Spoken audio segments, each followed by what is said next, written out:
Hey there, this is Gary Cully with TEKeez, and I have something to tell you about today.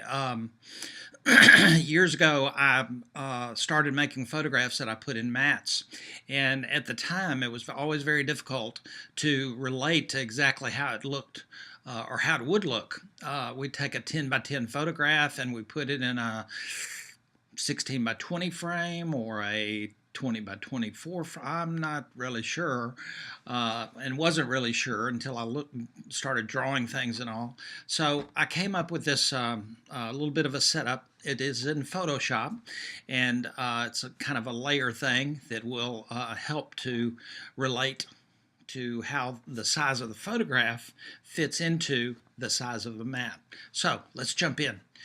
In Photoshop, we're going to create a document. So we're going to go under File, New. That document, for our purposes today, we're going to use a 24 by 30 frame and 12 by 18 photograph. So we need to have something representing that full-size mat. Which is 24 by 30. Also, that's the size of the frame. All those numbers are one and the same. So we're going to create a document. We're going to name this document 24 by 30, and this one's going to be a horizontal. Oops, Z-O-N-T-A-L. There we go. So obviously the width of this is going to be 30.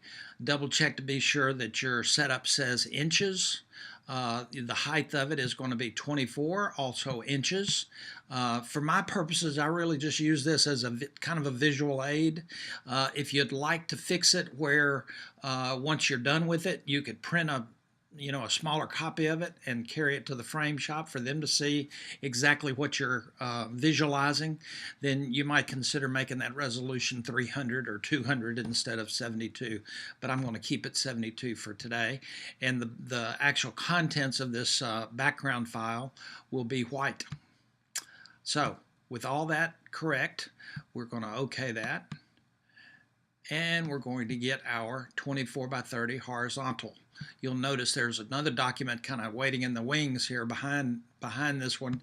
That's the existing one that I've used for years that I'll get to in a little bit and show it to you, kind of how what we're talking about today can be expanded a little bit to your purposes.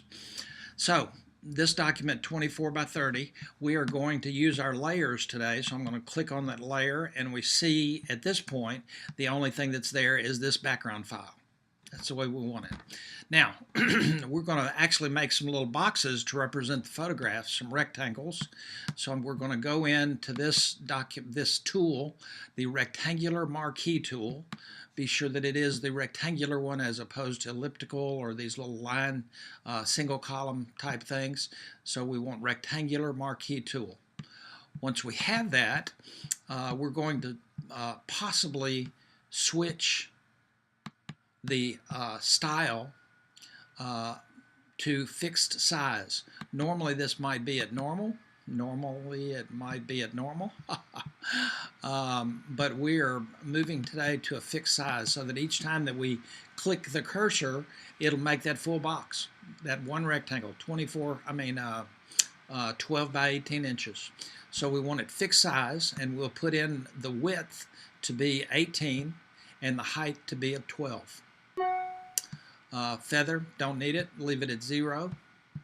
And then when I click, boop, we got with the space over here and the space down here, we are not centered up.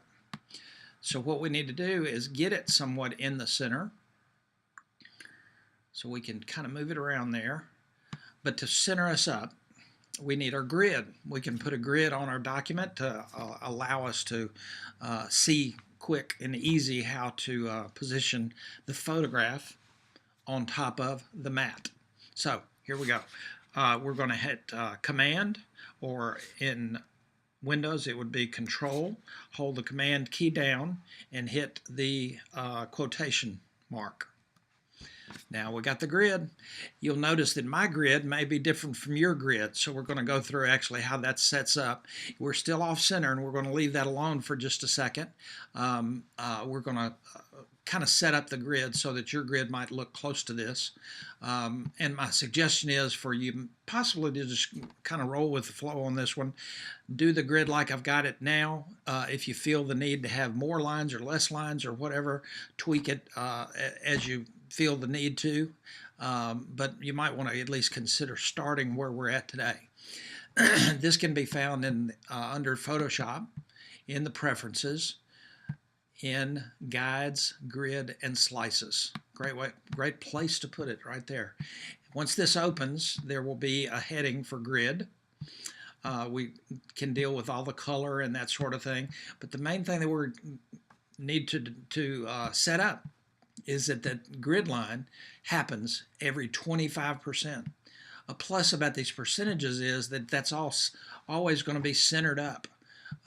So we're going to put it on 25%, and that sets up these three larger, heavier lines, which is definitely something that we need to have. Once we have those, we're going to also make little subdivision lines, and we're going to put 8 in each one of those heavier lines. So we've got 25, and we've got 8. We're going to OK it right there. So now we have our grid. Now we can position our box that represents the photograph to be centered. So it looks like we can get to that point. Now it's centered top and bottom, and we're going to move this way until we have, I'm going to stop it right about there. You'll notice that we have this heavy line, and then one cell and a little more than one cell. And then on this side, we have exactly the same thing. So at this point, it's centered side to side, and because we're at this heavy line here and a heavy line here, it's now centered top to bottom. So that would be good, and you might like it like that. Something that I always do is move it to favor just a little bit heavier on the bottom. Just a trick of the picture framing business. So we now have a little bit more space at the bottom than at the top. Side to side we're good, top to bottom we're good, So what we're going to do at this point is take away the grid. So I'm going to hold down that command or control key and the quotation mark, boop, and it's gone. Now, while this box is sitting here, I'm going to go in. We actually want this box to be on a layer by itself. So we have our background layer highlighted now. We're going to add a layer, and we want to be sure that that layer is transparent. See that? That little grid makes it transparent. And we're going to put in this the size. So this is 12 by 18. We might as well, while we're here, our background will in this spot right here where it says layer 0, we don't want to name it layer 0. We're going to name it 24 by 30.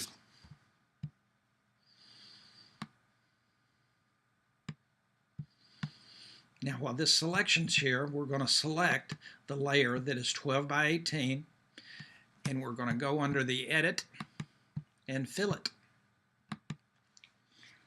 Now, with the fill open, that kind of gives you a feel for how to create this on your end. What you might consider now is what I've done over the years. I have another document that I was telling you we would take a look at, where, let's see, it's just hidden behind here.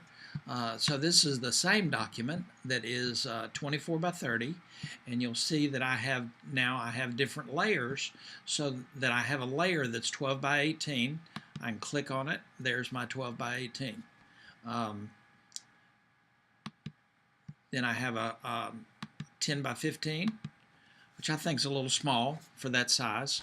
One of the the larger sizes that I do, there's a 20 by 25 that kind of fills it up. Another thing that you might consider is just have a look at hitting your F key, and that changes the layout of your Photoshop, and you can kind of scroll through some of these and get a feel for exactly how it's going to look. Especially that one kind of clears everything out, and with the ruler that's running around there, that can be eliminated by holding the command or the control key if it's in Windows and hitting the R, just like that. So once again, we've got that one that we've been working on, which has all of our working palettes and tools and that sort of thing. Then we've got that one that centers it up, and then we've got that one that's just on a black field. So it's a way of kind of getting a feel for what you got. So, like I say, for different sizes that you might consider putting in a certain size frame with a mat, you might just consider putting different layers. So then you have something that looks like this, where we have a collection 20 by 25, the 10 by 20, which would be one of a more wide layout. We don't need to see two at once. So it'd be just like that. Another one a little bit bigger than that would be 11 by 22. And with these more horizontal 2-to-1 ratio formats, the space at the top and bottom are considerably larger. But it's a great way to just get a feel for what it's going to look like when it's all said and done. Appreciate you watching. There'll be more. Check out the blog at TEKeez.com. We've got this information as well as a number of other subjects, and we're working on lots and lots more. So, thanks again. Bye now.